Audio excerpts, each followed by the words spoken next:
ಆಟವಾಡುತ್ತಿದ್ದಾಗ ಬಾವಿಗೆ ಬಿದ್ದು ಇಬ್ಬರು ಮಕ್ಕಳ ದುರ್ಮರಣ.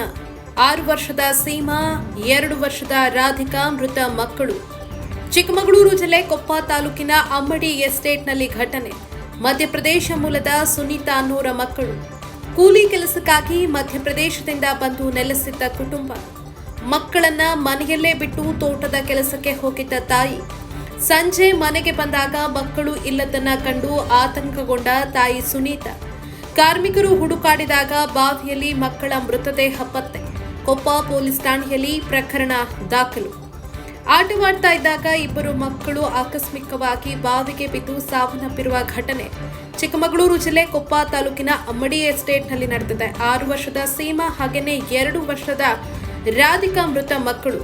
ಇವರು ಮಧ್ಯಪ್ರದೇಶ ಮೂಲದವರು. ಸುನೀತಾ ಅನ್ನೋರ ಮಕ್ಕಳು. ಕೂಲಿ ಕೆಲಸಕ್ಕಾಗಿ ಸುನೀತಾ ಕುಟುಂಬ ಕೊಪ್ಪಗೆ ಬಂದಿತ್ತು. ಅಲ್ಲಿನ ಅಮ್ಮಡಿ ಎಸ್ಟೇಟ್ನಲ್ಲಿ ಕೆಲಸವನ್ನ ಮಾಡ್ತಾ ಇತ್ತು. ನಿನ್ನೆ ಮಕ್ಕಳನ್ನ ತಾಯಿ ಮನೆಯಲ್ಲೇ ಬಿಟ್ಟು ಕೆಲಸಕ್ಕೆ ಅಂತ ಹೋಗಿದ್ರು. ತೋಟದ ಕೆಲಸಕ್ಕೆ ಅಂತ ತಾಯಿ ಸುನೀತಾ ಹೋಗಿದ್ರು. ಈ ವೇಳೆ ಮಕ್ಕಳು ಬಾವಿಗೆ ಬಿದ್ದಿದ್ದಾರೆ. ಸಂಜೆ ಮನೆಗೆ ಸುನೀತಾ ವಾಪಸ್ ಬಂದಾಗ ಮಕ್ಕಳು ಮನೆಯಲ್ಲಿರಲಿಲ್ಲ. ಹುಡುಕಾಡಿದ್ದಾರೆ, ಆತಂಕಗೊಂಡಿದ್ದಾರೆ.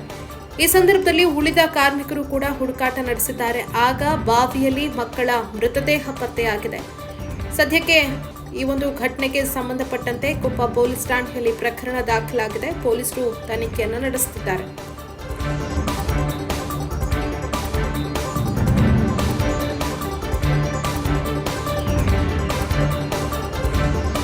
ಇದು ಪಬ್ಲಿಕ್ ಇಂಪ್ಯಾಕ್ಟ್. ಜನಶಕ್ತಿಯೇ ನಿರ್ಣಾಯಕ.